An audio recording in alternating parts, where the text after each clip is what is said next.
but book like Sympathizer by Vic Nguyen. Yes. Thank you. I agree. Thank you. So that actually, and again, people are listening here, and we wrote down some of those book names, and we'll share that. We'll send out some links, all of that, so you do have. I'll put it up onto IVP's Facebook page, all of that. The name of these books, Kieu Chinh, if you don't mind, we'll send it out to put it on a link so people have it. The more people who read it, the more we can advocate for there being more news and hopefully getting stories like that out there. I want to go into, though, on the same topic, there was a question from Amanda Laxon for Laura, and I think it goes along with telling the stories we don't hear about, which is, did your parents tell you stories about Vietnam as you were growing up in Brooklyn? And you and I had talked a little bit about the question, what did your father tell you, as well as, what would you like to tell us about your father and how he found you and a little bit about your story? All right, well, starters, my dad is my hero. He's a veteran. So to all the veterans out there, thank you for your services, thank you for still serving. My dad was 23 when he adopted me, and he went through a lot of hoops in Vietnam. He was just still a young man.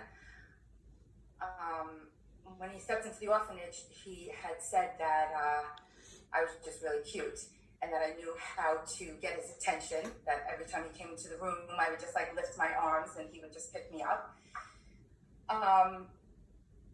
And then from there, my father also was able to leave, I think on October 25th. The Army was going to dismiss him, he was going to be able to go home.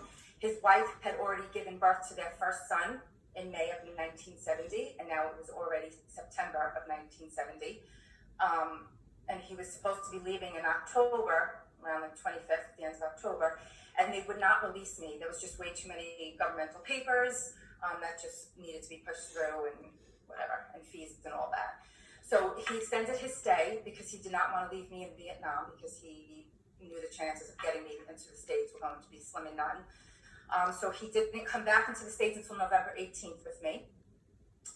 And when he came home, they were all living at my grandparents' house, his in-laws. And then he was raising two kids. He became a fireman, and we all lived in Brooklyn. I'm still in Brooklyn now. And really, the only time that stories were ever really told of Vietnam was some wartime stories. My father did not talk about the war very much. And my adoption story. That was basically the conversations. And again, I was 15 months old when I left Vietnam. So this is all I know.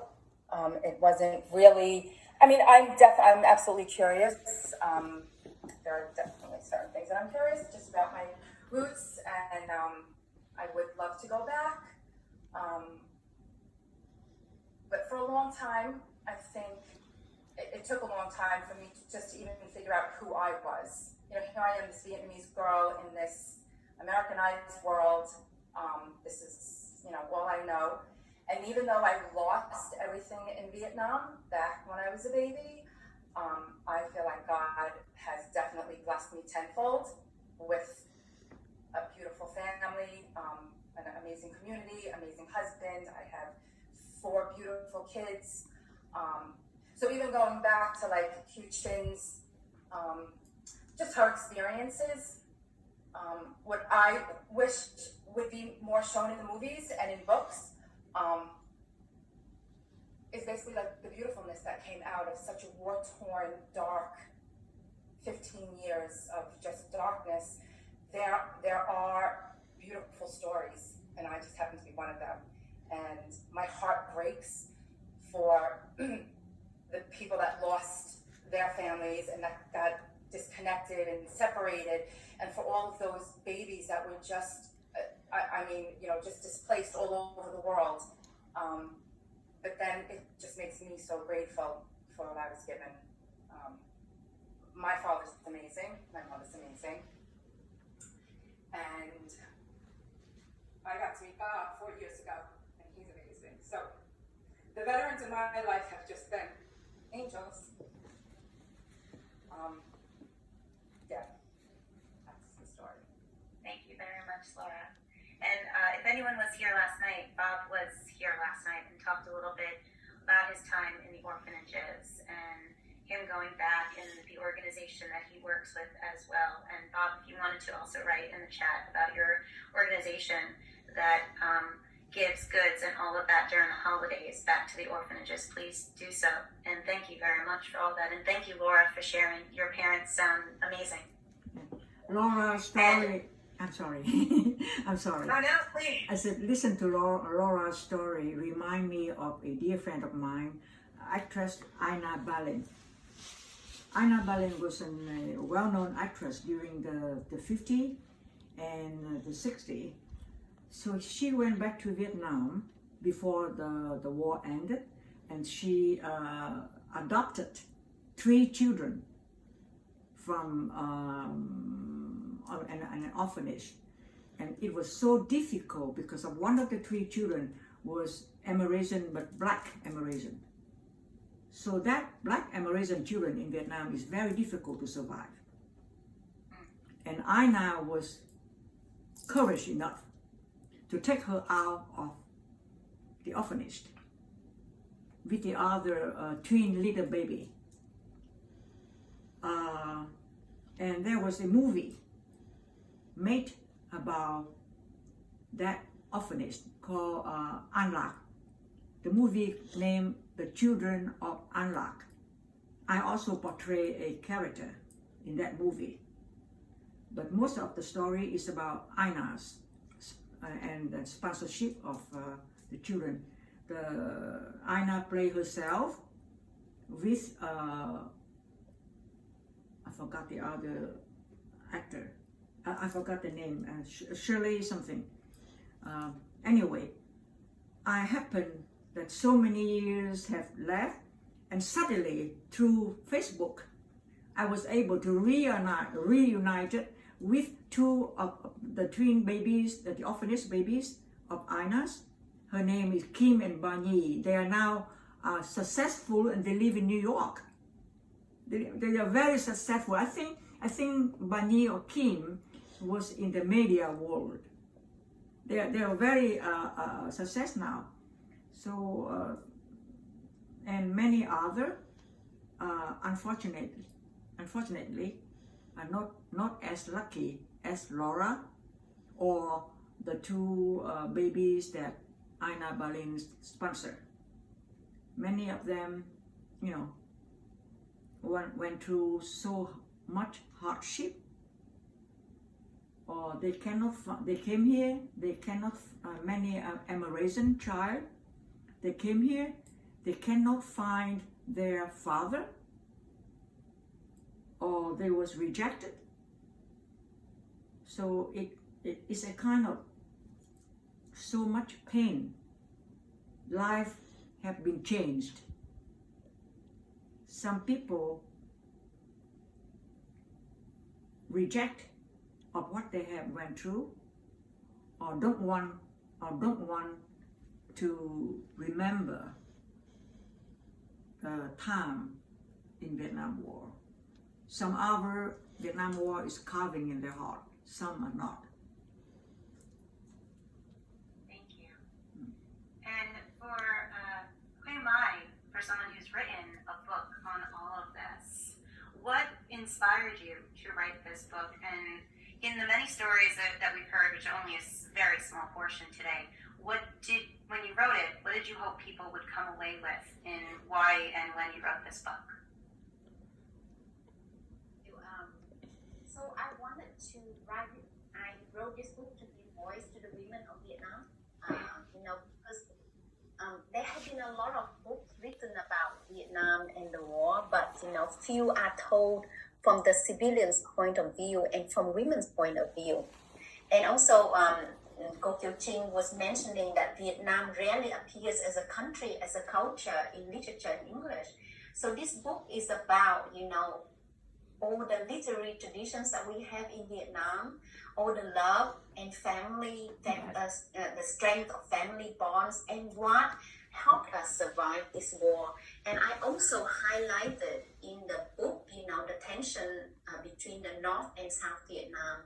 So the Chanh family in the book was divided by the war, and some family members had to go to the South, and they ended up fighting against their brothers and sisters. So so I just wanted to tell stories from inside Vietnam, with this novel, and I'm really moved to hear the story of Laura and what Laura wants to do to go back to your orphanage, to volunteer there and to look for your mom or your family members.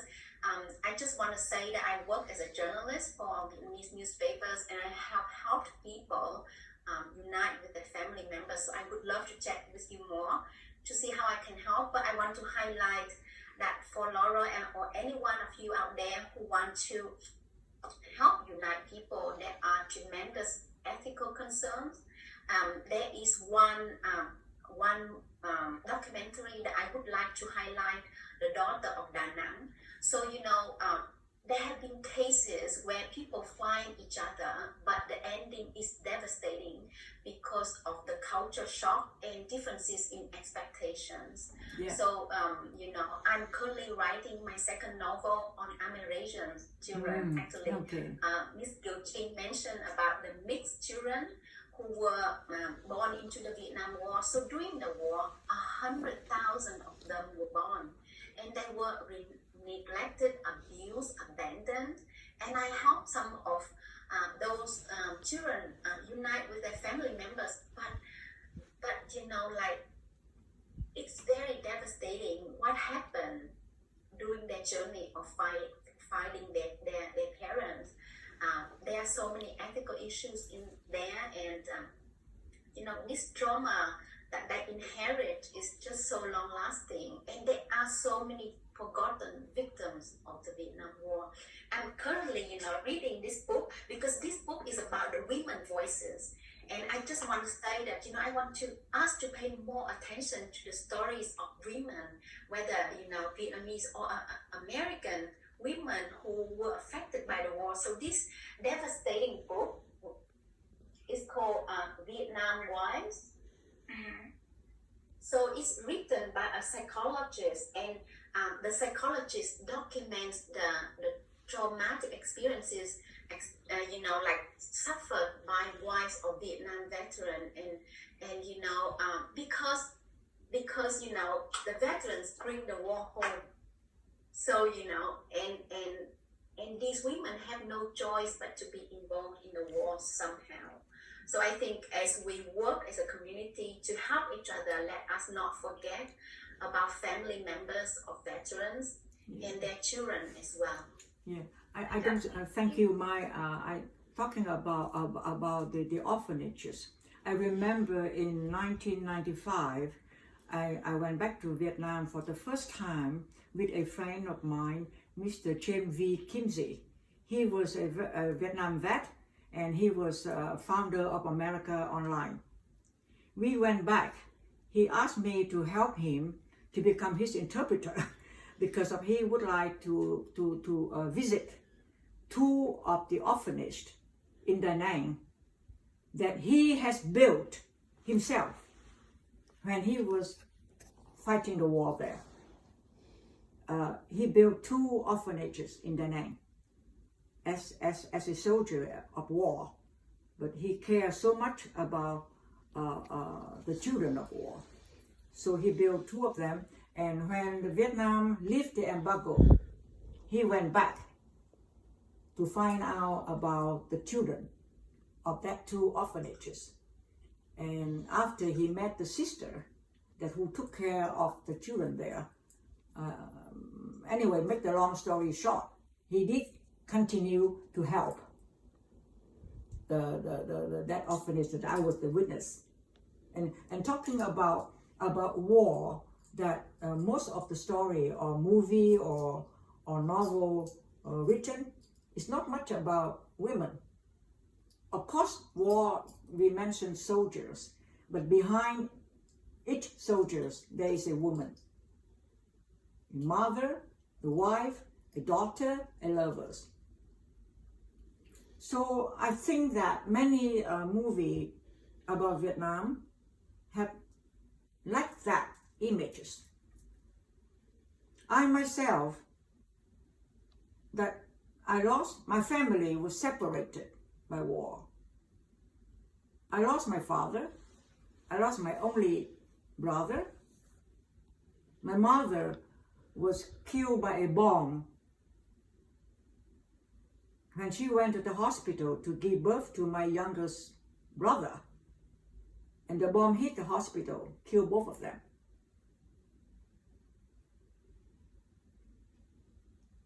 My father took care of me. I grown up only knowing him. He played the parts of the father and the mother and the brother, and my dear friend helped me to grow up in happiness. But then I lost him when Vietnam divided into two parts, North and South.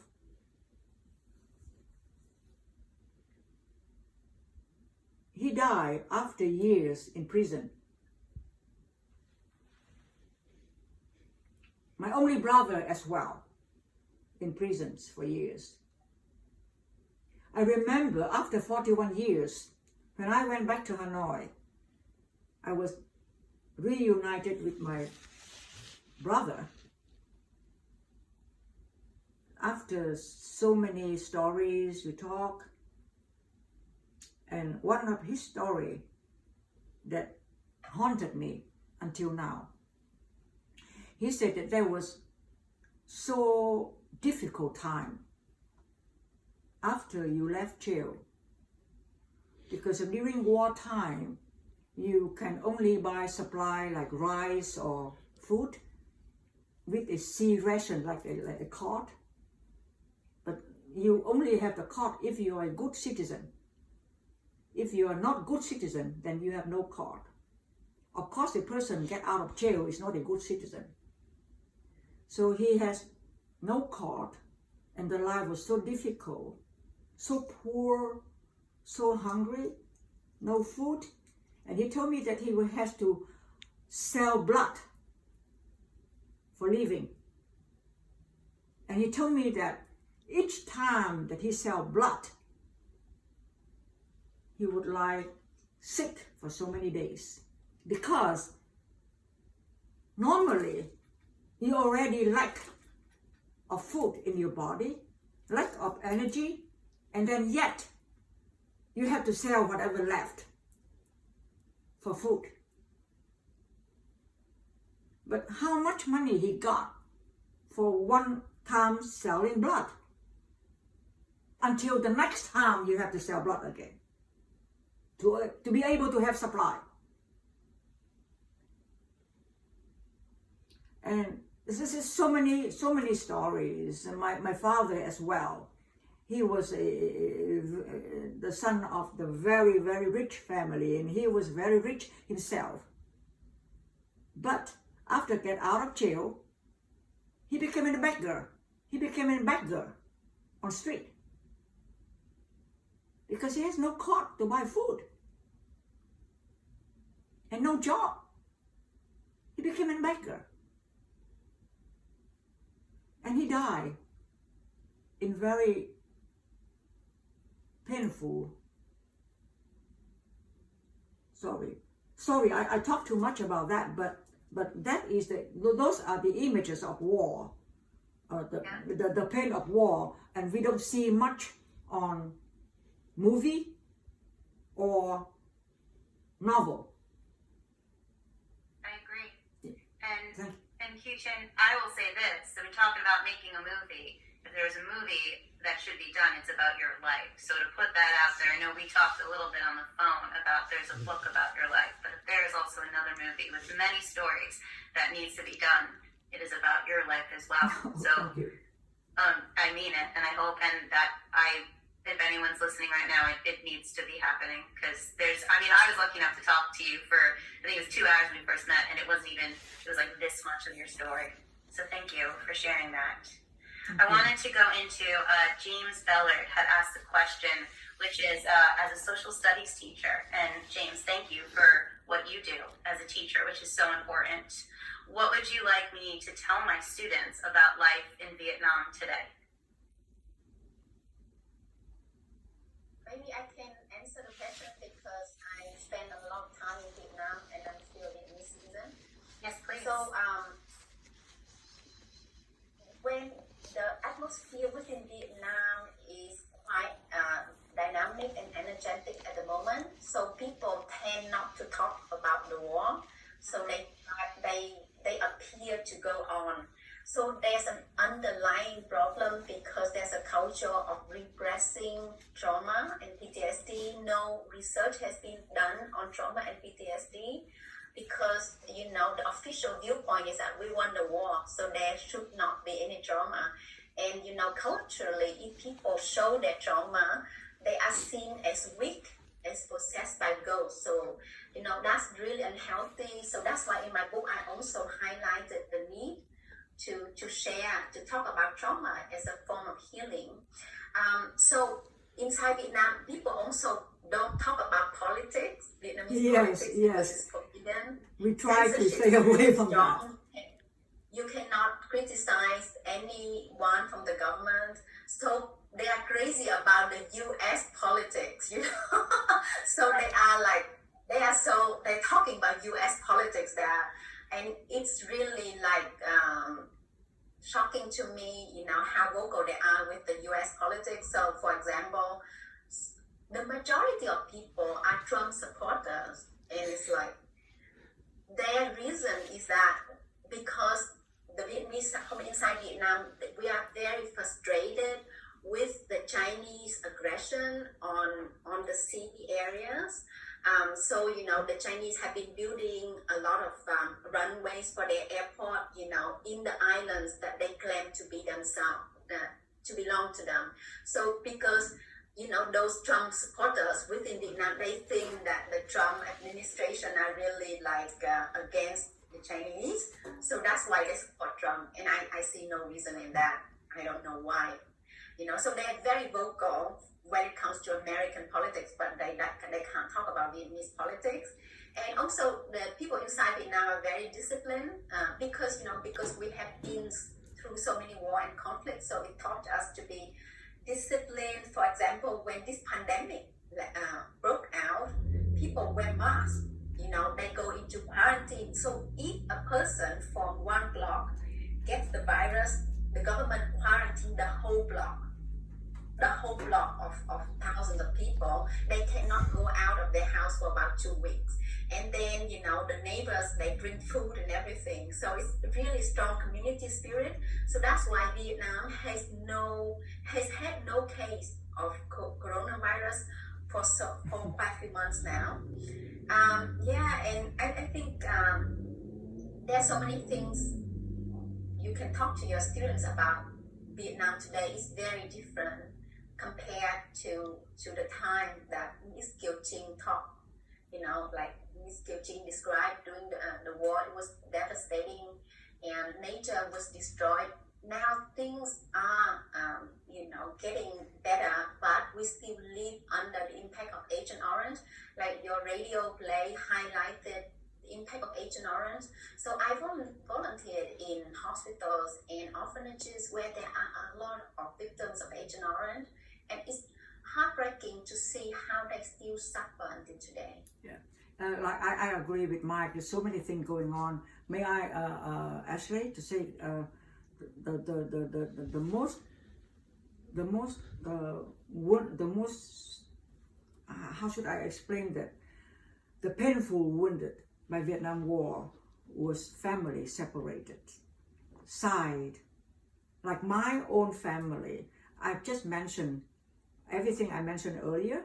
It was from the side of my family, grown up in the South, of my father. But on my mother's side, it's different. My mother died when she was young, but she has two brothers. Her older brother was the first North Vietnam ambassador to Russia. He was the most famous ambassador of North Vietnam. Ambassador in Russia. He speaks 5 languages. And most of the younger generation ambassador now know him. And my mother's younger brother, he was a surgeon, MD, and he was the only surgeon, doctor, fighting the war under, he was the only surgeon doctor in the Bien Phu battle. You know, the French defeat the war because of they lost the battle at the Bien Phu. So he was the younger brother of my mother.